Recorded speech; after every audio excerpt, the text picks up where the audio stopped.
An HOA president saw a disabled girl on her swing. She violently dragged the child off, breaking her nose and leaving her bleeding on the ground. The cruel woman had no idea she just assaulted a detective's daughter. Now, this mother will use every skill she has to destroy her completely. Before you watch full story, comment below from which country are you watching. Don't forget to subscribe for more amazing stories. The autumn sun hung low in the sky, casting golden rays across Maplewood Park. Detective Sarah Mitchell sat on a weathered bench, her heart swelling as she watched her 7-year-old daughter, Emma, giggle with pure joy on the swing set. Emma's small legs, weakened by cerebral palsy, dangled uselessly, but her face radiated happiness that made Sarah's chest tight with love. Emma's laughter rang out like bells across the playground. "Higher, Mama. Higher." Sarah smiled, though exhaustion lined her face. She'd just finished a double shift, 16 hours of hunting down a robbery suspect, but she wouldn't miss their Thursday afternoon ritual for anything in the world. These moments were everything. In a life filled with darkness, crime scenes, and the worst of humanity, Emma was her light. Her reason for everything. "You're flying, baby girl," Sarah called out, her voice cracking with emotion. Emma's condition meant she couldn't run like other children. She couldn't climb the jungle gym or play tag. She couldn't ride a bicycle or jump rope. The other kids at school sometimes stared at her leg braces, whispered behind their hands. But the swings gave her freedom. Here, she was weightless. Here, she soared above all the limitations her body imposed. Here, she was just a little girl experiencing pure, uncomplicated joy. Sarah pulled out her phone and snapped a photo. Emma's hair flying behind her, mouth open in laughter, eyes squeezed shut in delight. Perfect. She'd print this one and add it to the collection on her refrigerator, a gallery of Emma's happiest moments. Sarah closed her eyes for just a moment, savoring the sound of her daughter's joy. The breeze was cool against her face. The park smelled like autumn leaves and freshly cut grass. For just this moment, the world was perfect. Then the screaming started. Sarah's eyes snapped open. A tall, thin woman in an expensive jogging suit was marching toward Emma's swing with fury blazing in her eyes. Her blonde hair was pulled back so tightly it seemed to stretch her face into a permanent scowl. Diamond earrings glittered in the afternoon sun. Her face was contorted with rage that seemed completely disproportionate to anything happening in the peaceful park. "Get off! Now," the woman shrieked. Sarah was already moving, but she was too far away. Everything happened in horrible slow motion. Time seemed to stretch and warp as Sarah ran, her legs feeling like they were moving through thick mud even though she was sprinting faster than she'd run in months. The woman, later Sarah would learn her name was Patricia Hendricks, HOA president of the adjacent Willow Creek subdivision, grabbed Emma by her thin arm and yanked her off the moving swing with brutal force. Emma's scream pierced Sarah's soul like a knife through her heart. The little girl crumpled to the ground like a broken doll, her twisted legs unable to catch her fall. Her head hit the rubber mat with a sickening thud that Sarah would hear in her nightmares for years to come. Blood immediately began streaming from her nose, bright red against her pale skin. "Emma!" Sarah's voice was raw terror mixed with rage. She reached her daughter in seconds, dropping to her knees and gathering Emma's small body into her arms. The child was sobbing, her face a mask of blood and tears and confusion. Her small body trembled with shock and pain. "Mama! Mama, it hurts." Sarah's hands shook as she checked Emma's pupils, felt for broken bones, assessed the damage. Her training as a detective kicked in even as her mother's heart shattered into a million pieces. She forced herself to be methodical, professional, even though every instinct screamed at her to attack the woman standing over them. Emma's nose was definitely broken. Blood poured from it in a steady stream. There was already a massive bruise forming on her left arm where the woman had grabbed her. Emma's pupils were slightly dilated, possible concussion. Her breathing was rapid and shallow, shock setting in. You're okay, baby. Mama's got you. You're okay. Sarah kept her voice calm even though she wanted to scream. She pulled off her jacket and pressed it gently against Emma's nose to stop the bleeding. But she wasn't okay. None of this was okay. Sarah looked up at the woman standing over them. Patricia had her hands on her hips, not a shred of remorse on her face. In fact, she looked irritated, as if Sarah and Emma were inconveniencing her day. That swing has been reserved, Patricia announced coldly, her voice clipped and imperious. My grandson uses it every Thursday at 4 p.m. Your daughter was told to leave. She refused. This is the consequence of not following rules. Sarah's blood turned to ice, then boiled. She's 7. She has cerebral palsy. You just assaulted a disabled child. You violently attacked my daughter for using a public playground. She was trespassing on HOA property, Patricia snapped, gesturing toward the swing set as if that explained everything. This playground is for Willow Creek residents only. There are signs posted clearly. Your daughter was breaking the rules. I gave her multiple warnings. Sarah looked around. There were no signs. Not a single one marking this as private property. The entire park was public land, maintained by city funds. She knew this because she'd checked before bringing Emma here the first time, making sure it was safe and legal. There are no signs. This is public property. And even if it wasn't, you don't have the right to put your hands on a child. Any child. For any reason. She was trespassing, Patricia repeated, as if Sarah was too stupid to understand. I have every right to remove trespassers from HOA property. It's in our bylaws.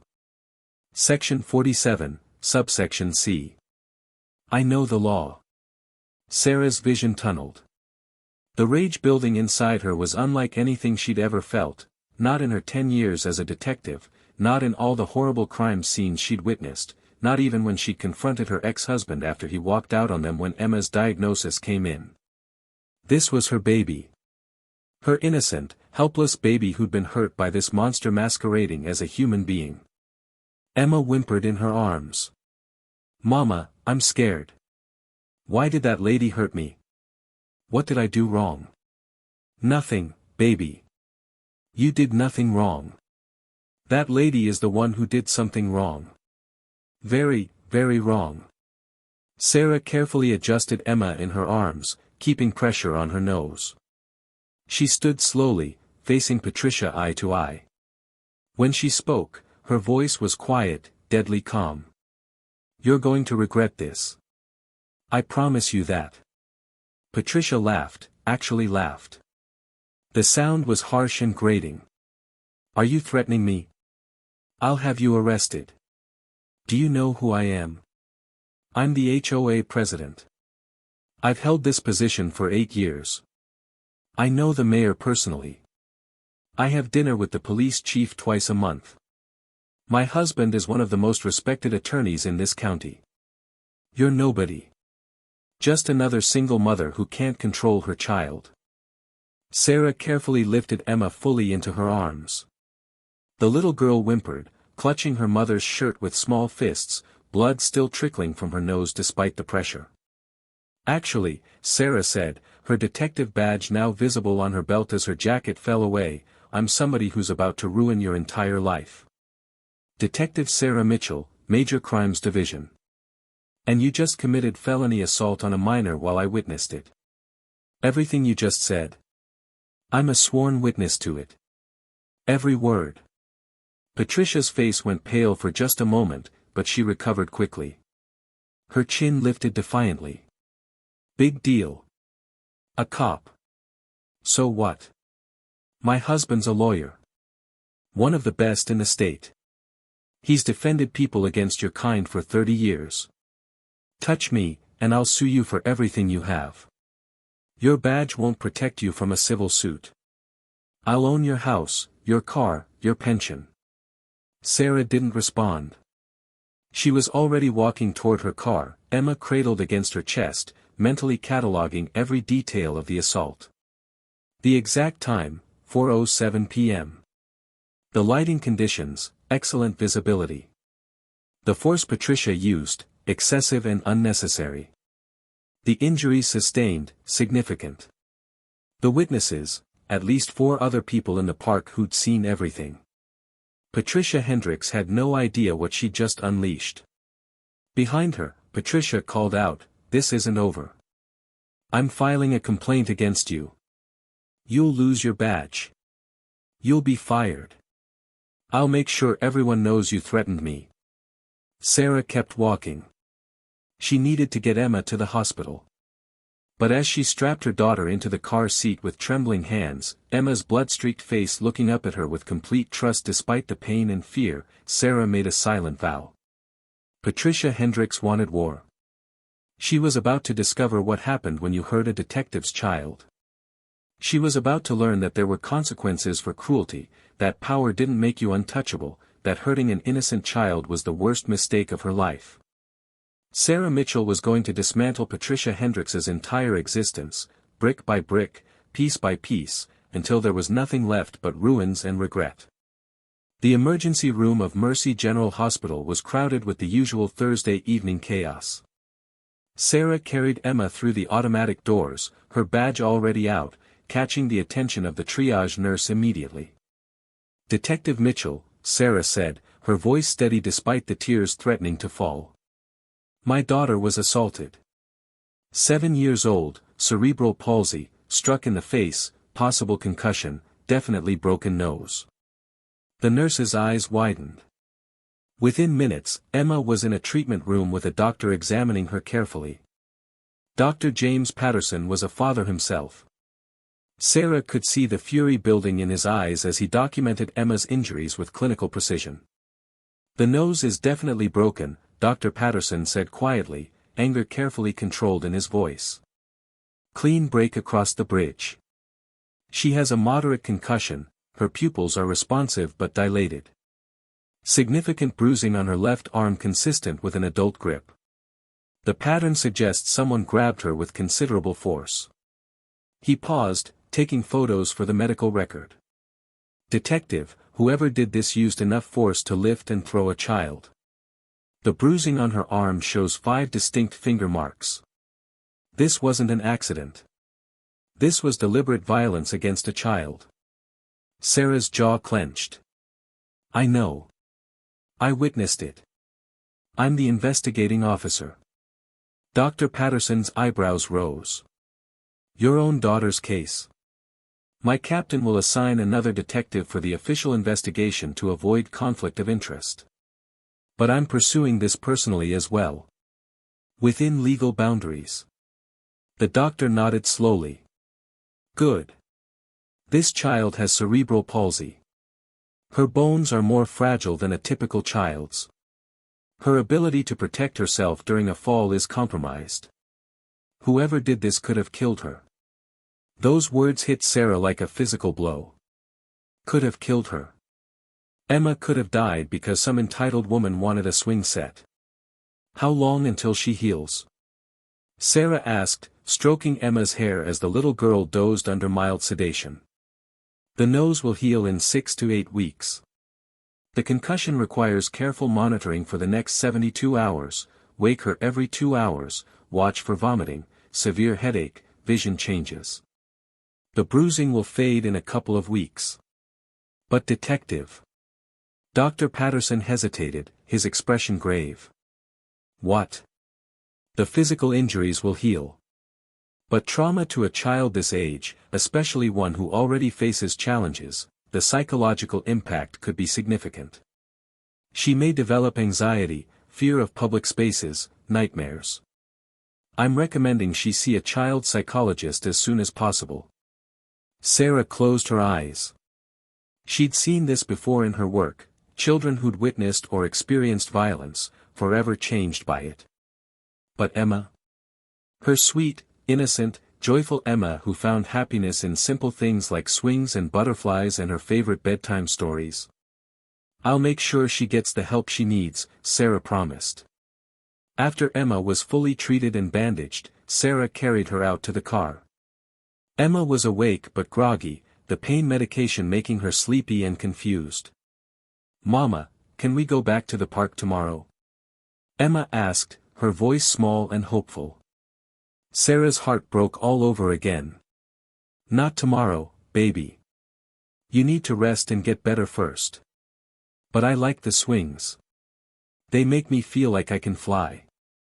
Like my legs don't hurt and I can do anything." Sarah buckled Emma into her car seat, fighting back tears. "I know, sweetheart. And you will swing again. I promise you that. Mama's going to make sure you can swing anywhere you want, anytime you want, and nobody will ever hurt you again." Emma's eyes were already closing. "That lady said I was bad. She said I don't belong there. She said kids like me shouldn't be allowed." "Stop." Sarah's voice was firm but gentle.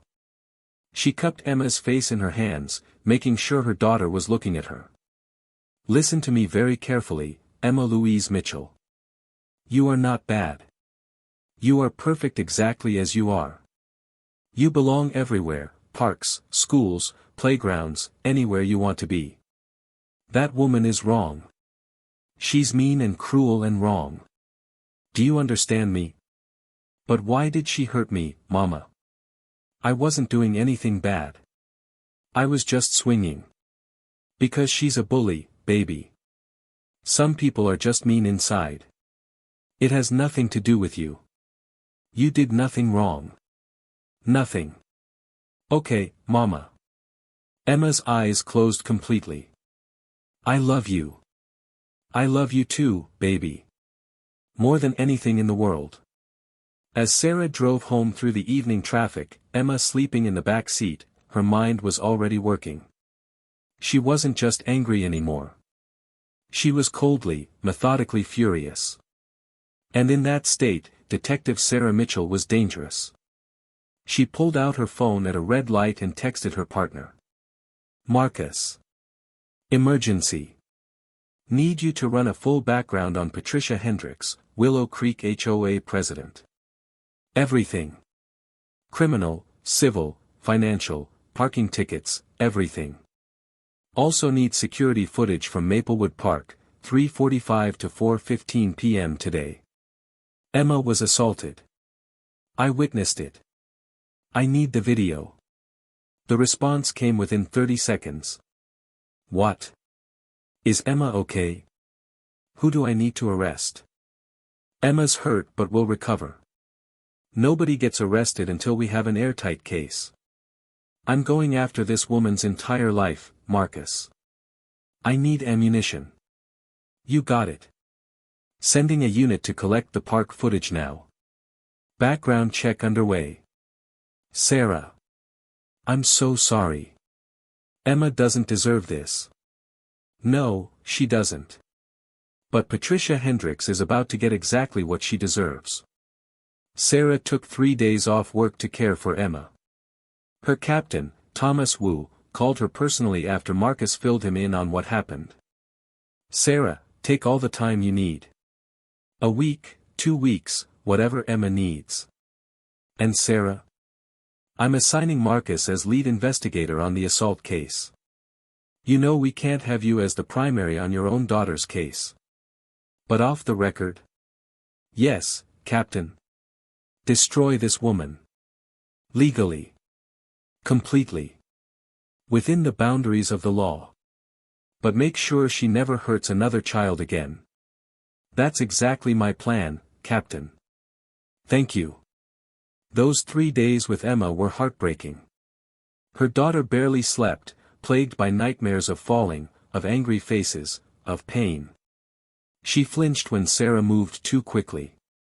She cried when Sarah suggested going outside, even just to the backyard. "What if that lady comes back?" Emma whispered. "What if she finds me?" "She won't, baby.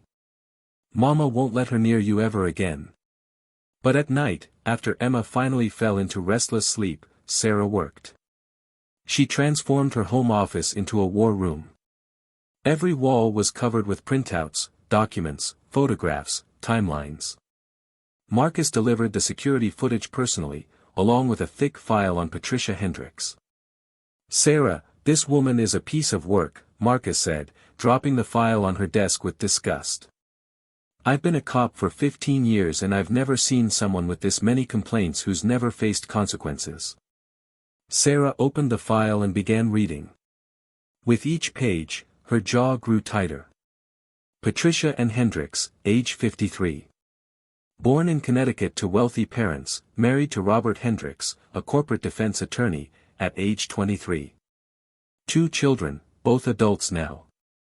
President of the Willow Creek HOA for 8 years running, re-elected despite numerous complaints because nobody wanted to challenge her. The civil suits were explosive. Patricia had been sued 7 times, not 4 as Sarah initially learned, but 7 times, by residents of Willow Creek for harassment, discrimination, and abuse of power. Each case had been settled quietly, with NDAs signed and sealed. But Marcus had used his connections to get copies of all the depositions. The first case made Sarah's blood boil. Patricia had reported a single mother to Child Protective Services, claiming the woman was neglecting her children because her lawn was overgrown. The investigation found the woman's husband had recently died and she was working 2 jobs to support her kids.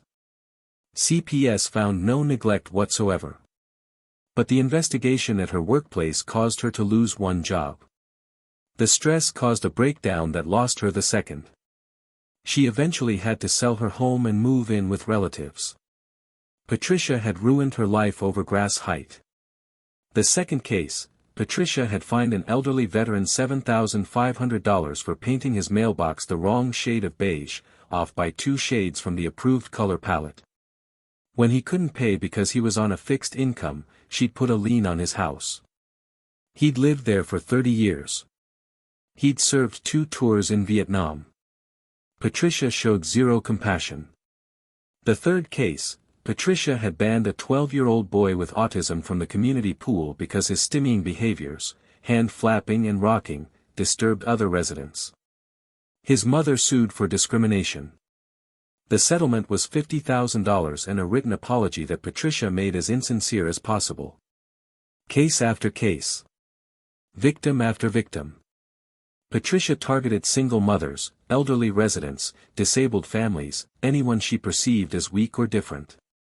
She wielded her tiny bit of power like a dictator, creating rules nobody voted on, enforcing them arbitrarily, punishing anyone who questioned her authority.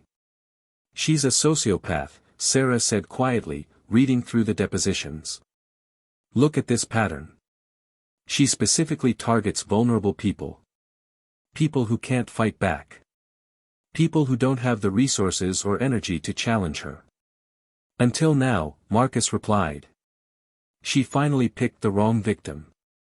"Did you find anything criminal?" Marcus's expression darkened. "Potentially. Check page 47. Sarah flipped to the page. It was a financial analysis Marcus had requested from a forensic accountant friend. Her eyes widened as she read. "She's been embezzling from the HOA? Over $200,000 in the last 5 years alone.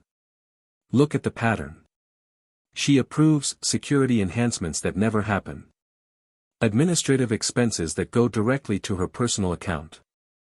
Legal fees for cases that don't exist. She's been stealing from her neighbors for years." Sarah felt a cold smile spread across her face. "This is perfect. Assault alone might get her probation if she has a good lawyer, which she does. But federal embezzlement charges? That's prison time." "There's more," Marcus said. "I visited Willow Creek. Talked to residents. They're all terrified of her, but once I started asking questions, people talked. Sarah, there are allegations of animal cruelty. Multiple pets have died mysteriously in yards of people Patricia was feuding with. Nobody could prove anything, but the pattern is suspicious. Poison. Suspected. I've got 3 statements from pet owners willing to testify that their dogs died suddenly after public disputes with Patricia. One owner found rat poison pellets in her backyard the day after Patricia threatened to take care of the barking problem. Sarah closed her eyes. This woman was a monster. An actual monster who hurt children, elderly people, disabled people, and even killed innocent animals. We bury her, Sarah said quietly. Completely. We file criminal charges for the assault on Emma. We report the embezzlement to the FBI. We forward the animal cruelty evidence to the district attorney. We file a civil suit for damages. We make sure every news outlet in the state knows exactly what she did. We make her name synonymous with cruelty and abuse. You're sure? Marcus asked. This is going to be intense. It'll be all over the news. Emma's going to be part of a very public case. Emma deserves justice. And every other child who might encounter Patricia Hendricks deserves protection.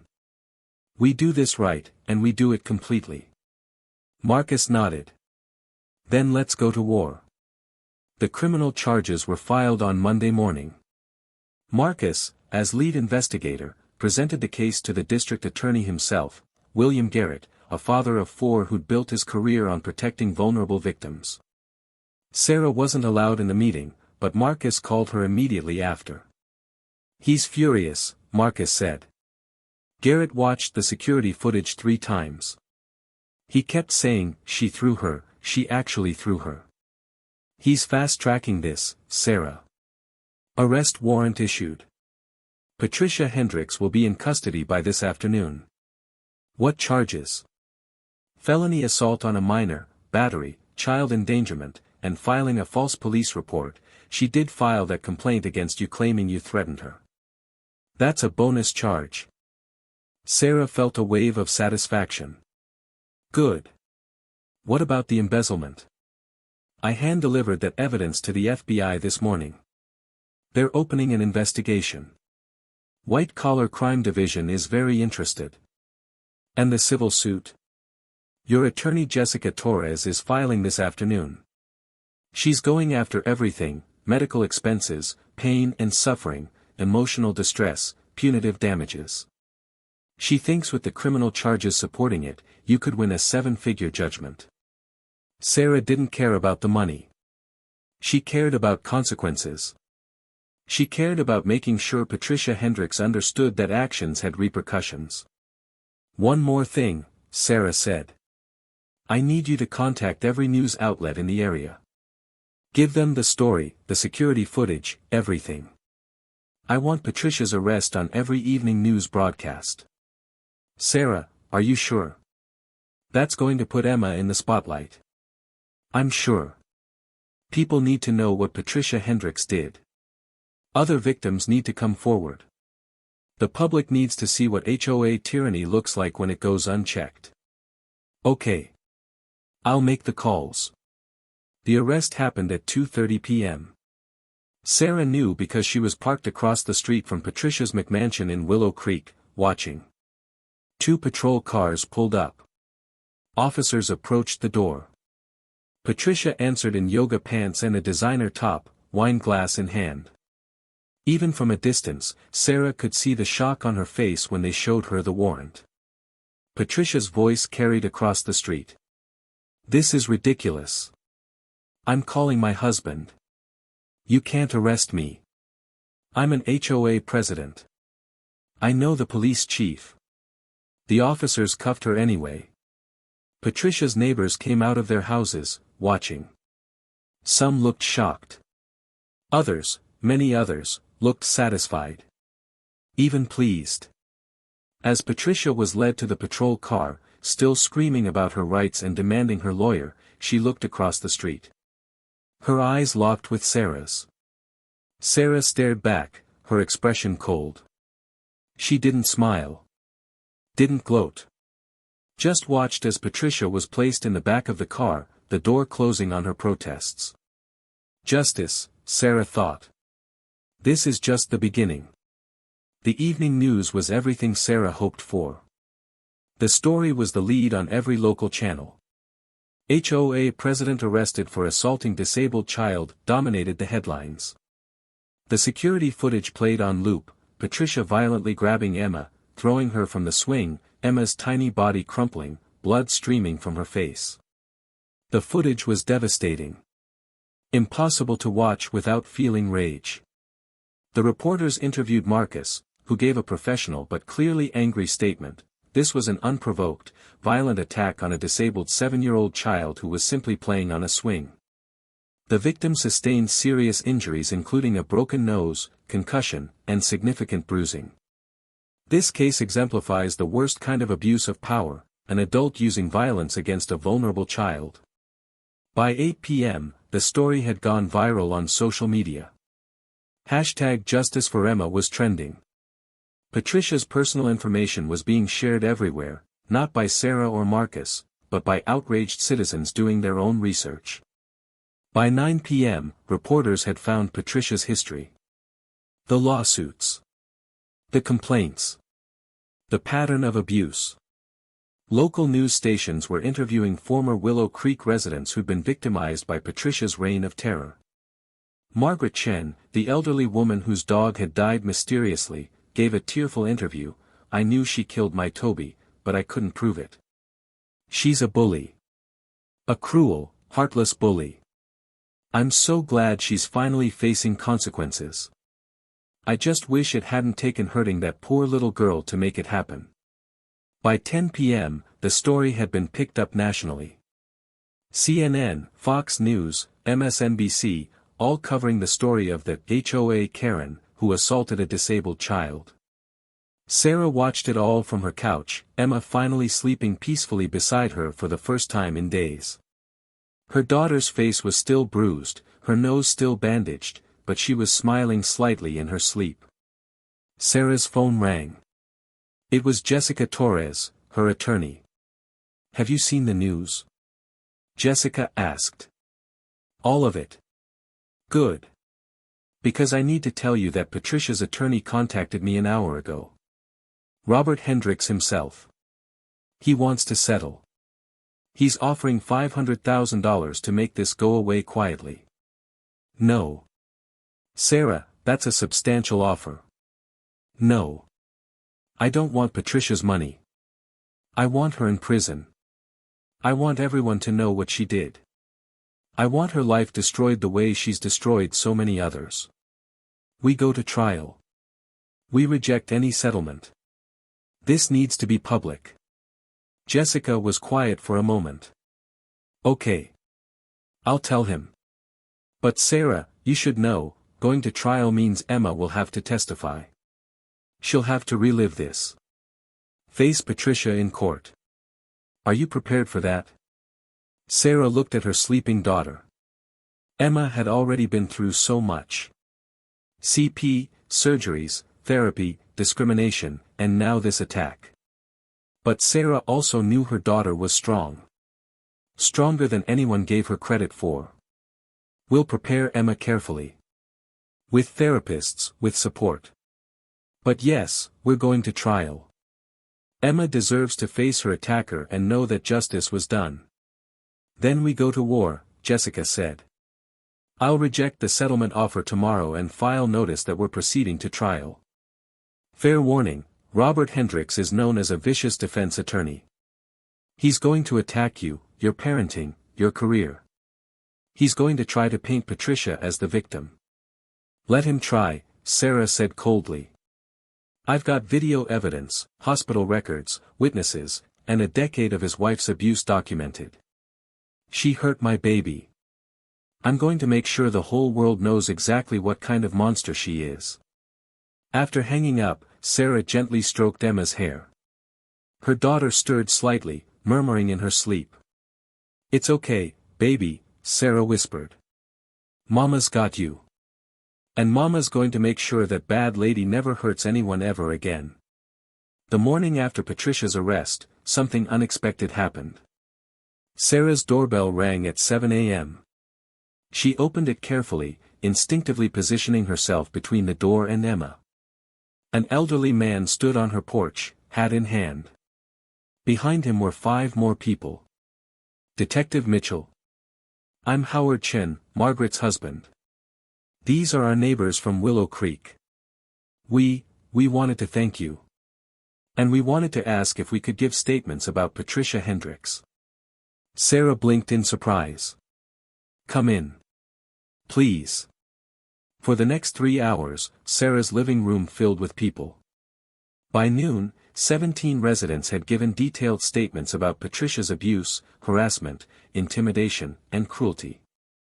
Howard Chin spoke about his wife's dog. "Toby was Margaret's companion after I had my stroke. That dog kept her from falling into depression. When he died, poisoned, we're certain, Margaret couldn't stop crying for months. We knew Patricia did it, but we couldn't prove it." A young mother named Lisa Rodriguez described how Patricia had called CPS on her 4 times in 2 years. "Every time my kids played outside past 8 p.m., every time my car had a small dent, every time my flowers weren't perfectly maintained, she reported me for child neglect. CPS kept closing the cases as unfounded, but my kids were terrified every time a social worker showed up. My daughter still has nightmares about being taken away." An African-American family, the Johnsons, described systematic harassment. "Patricia would fine us for things she never fined white residents for," Mr. Johnson said quietly. "Our car parked an inch over the driveway line. $500 fine. Our white neighbor's RV parked in their front yard for a month. Nothing. She called the police on our teenage son for suspicious behavior 3 times. He was washing our car in our own driveway." Story after story. Victim after victim. The pattern was undeniable. Marcus arrived at 2 p.m. with a camera to document everything officially. "Sarah, this is incredible. With these statements, we can show a pattern of behavior spanning 8 years. This isn't one bad incident, this is systematic abuse of power." By evening, the statements had been compiled into a comprehensive file. Sarah forwarded copies to the district attorney, the FBI, and Jessica Torres. "This changes everything," Jessica said during their phone call. "We're not just talking about one assault anymore. We're talking about years of harassment, discrimination, and abuse. I can use this to argue that Patricia is a danger to the community. We can push for maximum sentencing." The news media got wind of the community testimony. Reporters descended on Willow Creek, interviewing residents who were suddenly willing to speak now that Patricia was in custody and couldn't retaliate. The local news ran a special investigation, HOA Tyranny, One Woman's 8-Year Reign of Terror. The segment featured interviews with a dozen victims, showing photos of pets that died mysteriously, elderly residents who lost their homes, families who fled the neighborhood to escape Patricia's harassment. Sarah watched the segment with grim satisfaction. The public was turning against Patricia completely. Comment sections overflowed with outrage. People shared their own stories of HOA abuse, calling for reforms and regulations. Emma watched part of the news coverage with Sarah, old enough to understand some of what was happening. "Mama, all those people, that lady hurt them too." "Yes, baby. She's hurt a lot of people over many years. Why didn't anyone stop her before?" It was a good question.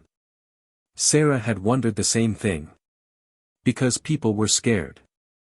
Because they thought they couldn't fight someone with power. Because the system failed them. "But you're stopping her now." "Yes. I am. We all are together." Emma was quiet for a moment, then said something that made Sarah's heart swell with pride. "When I grow up, I want to help people like you do, Mama. I want to stop bullies from hurting people." Sarah hugged her daughter tight. "You already are helping, sweetheart. By being brave. By telling your story. You're inspiring people." And it was true. Letters began arriving at Sarah's office. Cards and gifts for Emma from strangers. Parents of disabled children reaching out to say thank you for standing up. Organizations dedicated to disability rights asking to use Emma's case to push for stronger protections. The story grew beyond one assault. It became a movement. 3 months later, the trial began. Patricia had pleaded not guilty to all charges, maintaining she'd simply been enforcing HOA rules and had used minimal necessary force to remove a trespasser. The courtroom was packed. Media filled the gallery. Victims from Willow Creek attended in solidarity. Sarah sat in the front row, Emma beside her, holding her mother's hand. Patricia entered in a conservative suit, her expression carefully neutral. But Sarah saw the hatred in her eyes when she glanced at Emma. The prosecution's case was devastating. The security footage played on multiple screens, showing every horrific detail of the assault. Emma's screams echoed through the courtroom. Several jury members flinched visibly. The prosecution called witness after witness. Dr. Patterson testified about Emma's injuries. Marcus testified about the investigation. 17 Willow Creek residents testified about Patricia's pattern of abuse. Then Emma took the stand. Sarah's heart broke watching her tiny daughter climb into the witness box, legs in braces, needing help to reach the seat. Emma wore her best dress, purple with butterflies, her favorite, and gripped a stuffed bunny tightly. The prosecutor, ADA Karen Mills, approached gently. "Emma, do you remember the day at the park?" "Yes, ma'am." Emma's voice was small but clear. "Can you tell us what happened?" "I was swinging. I was really happy because swinging makes me feel like I can fly. Like my legs work right and I can do anything." Emma's eyes filled with tears. "Then that lady came and yelled at me. She grabbed my arm really hard and pulled me off the swing. I fell down and hit my head and it hurt so much and there was blood and I was so scared." Objection. Robert Hendricks stood. The witness is being coached to embellish. Overruled, Judge Martinez said sharply. "That's a 7-year-old child describing trauma. Continue, sweetheart." Emma wiped her eyes. "The lady said I was bad. She said kids like me don't belong there. She said I was breaking rules. But Mama always taught me that parks are for everyone. I didn't understand why she was so mad." "Did you try to hurt the lady?" "No. I was just swinging. I didn't even know she was there until she grabbed me." "Thank you, Emma. You're very brave." Robert Hendricks's cross-examination was brutal. He tried to confuse Emma, suggesting she'd been swinging too high, disturbing other children, refusing to leave when asked. But Emma, despite her tears, was consistent. "I was just swinging. Nobody asked me to leave. The lady just grabbed me and threw me down." When Emma was finally allowed to leave the stand, Sarah gathered her into her arms. Emma was shaking, traumatized by having to face Patricia again. "You did so good, baby. I'm so proud of you." The defense's case was weak. Patricia testified that she'd been protecting the playground for her grandson, enforcing rules, acting within her authority as HOA president. Then the prosecution played a recording. Marcus had obtained Patricia's phone records and found a voicemail she'd left her daughter 2 days after the assault, before she knew she was being recorded. "That little cripple was on Bradley's swing. I told you, I reserve that swing every Thursday in case you ever bring Bradley to visit. Nobody else gets to use it. I don't care if the kid has palsy or whatever. She should be in a special home anyway, not out in public where normal people have to see her." The courtroom erupted. Judge Martinez had to bang his gavel to restore order. Several jury members looked physically ill. Patricia's face went white. Robert Hendricks looked defeated. The recording continued, "The mother threatened me, so I filed a complaint. Turns out she's a cop, but so what? I have connections. I'll have her fired. Nobody threatens me." The prosecution rested. The defense had no rebuttal. Closing arguments were brief. The evidence spoke for itself. The jury deliberated for 52 minutes. Guilty on all counts. Patricia's face crumpled. She began crying, not from remorse, Sarah noted, but from self-pity and shock that consequences had finally caught up with her. Sentencing was scheduled for 2 weeks later. The sentencing hearing was somber. Judge Martinez, a grandmother herself, looked at Patricia with undisguised contempt. "Mrs. Hendricks, in my 30 years on the bench, I have rarely seen such a clear case of cruelty and abuse of power. You violently assaulted a disabled child because you felt entitled to control a public space. You showed no remorse. Even now, I see no recognition of the harm you've caused. The victim impact statements are extensive. You've terrorized an entire community for years. You've caused suffering to dozens of families, elderly residents, disabled individuals, and even killed innocent animals. You wielded what little power you had as a weapon against anyone you perceived as weak or different. The law allows me to sentence you to up to 5 years in prison. I am sentencing you to the maximum, 5 years in county jail, followed by 10 years of probation with strict conditions. You are to have no contact with the victim or her family. You are banned from serving in any HOA or community organization. You are ordered to pay $2.3 million in civil damages to the Mitchell family. Additionally, I am ordering 500 hours of community service working with disabled children under supervision, so perhaps you can learn some basic human compassion." Patricia began sobbing loudly. Robert Hendricks hung his head.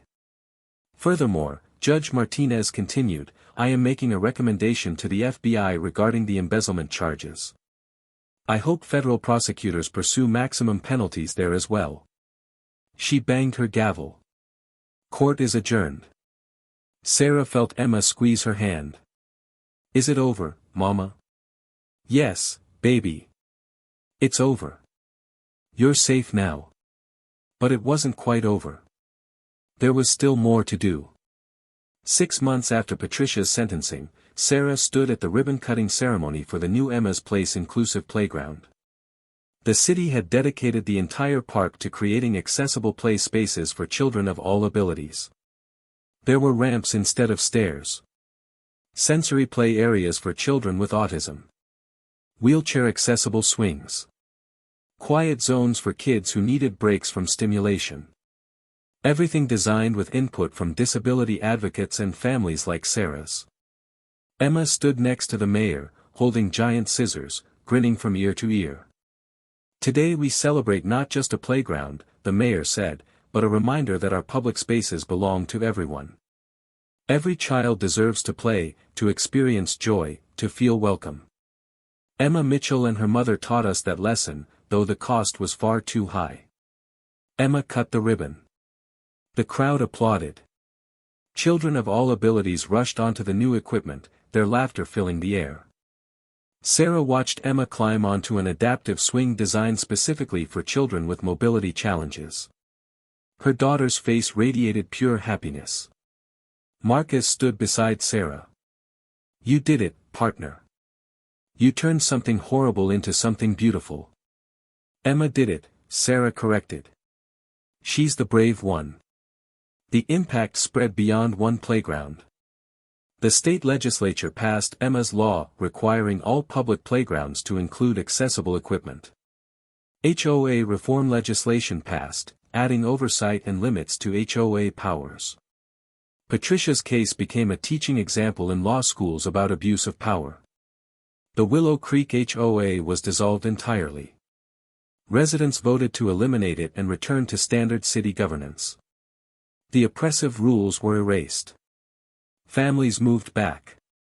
The community began healing. Margaret Chin got a new dog, a rescue named Justice. She brought him to visit Emma regularly, and the little girl's face lit up every time. Lisa Rodriguez's children played outside freely now, without fear of complaints or CPS visits. The Johnson family became community advocates, working to address racial discrimination in HOA enforcement across the state. One by one, Patricia's former victims reclaimed their lives and power. As for Patricia herself, she served her sentence in county jail. Sarah heard through the grapevine that she'd been a difficult inmate, complaining constantly, claiming victimhood, refusing to accept responsibility. But something shifted during her court-ordered community service with disabled children. Working under close supervision at a therapeutic riding program, Patricia was forced to interact with kids like Emma every week. Sarah didn't know if Patricia ever truly understood what she'd done. Didn't know if she felt genuine remorse. But she hoped that maybe, eventually, something human had awakened in Patricia's conscience. It didn't matter, really. Patricia could never hurt anyone again. That's what mattered. Emma's 12th birthday party was held at Emma's Place playground. She was surrounded by friends, laughing and playing. Her cerebral palsy still challenged her daily, but she'd grown into a confident, articulate young girl who wanted to become a disability rights attorney. Like you, Mama, Emma always said. Fighting for people who need help. Sarah watched her daughter navigate the playground with her friends, some in wheelchairs, some with crutches, some with invisible disabilities, some neurotypical. All of them playing together, accepted and valued. Mrs. Mitchell. Sarah turned to see a teenager she didn't recognize. Yes. I'm Bradley. Patricia Hendricks's grandson. Sarah's body tensed instinctively. Bradley held up his hands. I'm not here to cause trouble. I wanted to apologize. For my grandmother. I didn't know what she'd done until I was older and read about the case. I wanted Emma to know that I'm sorry. That swing was never reserved for me. I barely even knew my grandmother, my mom kept me away from her because she was toxic. But Emma got hurt because of lies my grandmother told, and that's not right. Sarah's tension eased. That's very mature of you, Bradley. Would you like to tell Emma yourself? Bradley nodded nervously. Sarah called Emma over and made introductions. Emma looked at Bradley curiously. You're that lady's grandson? Yeah. I'm really sorry for what she did to you. It was wrong. Emma studied him for a moment, then smiled. It's okay. You didn't do it. Do you want to play with us? We're playing tag. I can't run super fast, but we have modified rules so everyone can play. Bradley's face broke into a relieved grin. Yeah. I'd like that. As the kids ran off together, Sarah felt tears prick her eyes. This was healing. This was hope. This was proof that the cycle of cruelty could be broken. Marcus appeared beside her with cake. Your daughter is something special, you know that? I do. She's my hero. She gets it from her mom. Sarah shook her head. No. She's purely herself. I just gave her the tools to fight back when the world tried to tell her she didn't belong. That night, after the party, Emma curled up beside Sarah on the couch.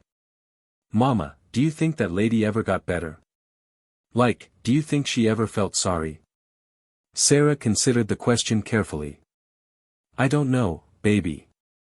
Some people change, some don't. But what I do know is that we made sure she couldn't hurt anyone else. And we turned something bad into something good. That playground has helped hundreds of kids. Emma's law has helped thousands. You took your pain and used it to make the world better. Do you think I'm brave?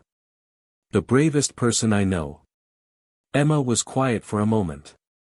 I still get scared sometimes. When I see someone who looks angry. When I go to new places. I remember that day. That's normal, sweetheart. Trauma doesn't just disappear. But look how far you've come. You're not letting fear control you. You're living your life fully. Because I have you, Mama. You always protect me. Sarah hugged her daughter tight. Always. Forever. No matter what. Later, after Emma was asleep, Sarah stood at her window, looking out at the neighborhood. She thought about justice, about revenge, about the fine line between them. She'd wanted to destroy Patricia Hendricks. And she had, in a way. Patricia had lost everything, her freedom, her reputation, her power, her wealth. But more importantly, Sarah had built something. A safer community. Stronger laws. Protected spaces for vulnerable children. A daughter who knew her worth and wouldn't let the world diminish her. That was the real victory. Not tearing down one cruel woman, but lifting up everyone she tried to push down. Sarah's phone buzzed. A text from Jessica Torres, just got confirmation. The last of the civil judgment was paid. $2.3 million. All going into Emma's trust fund for college and future medical needs. Sarah smiled. Emma would never have to worry about money for her care, her education, her future. Another text from Marcus, Emma's law just passed in another 3 states. That's 15 total now. Your kid's legacy is spreading. Sarah felt a wave of gratitude. For her partner, her captain, her attorney, her daughter. For a justice system that had worked when she needed it most. For a community that had come together to say, enough. She walked to Emma's room and watched her daughter sleep peacefully. No nightmares tonight. Just dreams. We did it, baby girl, Sarah whispered. We made sure you and every other kid like you knows they belong. Everywhere. Anywhere. Always. And as Sarah returned to her own bed, she realized that the anger that had consumed her for months was finally gone. In its place was something better, purpose, peace, and the knowledge that one mother's love, combined with one little girl's courage, had changed the world. Patricia Hendricks had tried to break Emma's spirit on a swing set. Instead, she'd unleashed a movement that would protect vulnerable children for generations to come. Sometimes, the best revenge is building something beautiful from the ashes of cruelty. Sometimes, justice is making sure no child ever feels unwelcome on a swing again. And sometimes, a mother's love is the most powerful force in the world.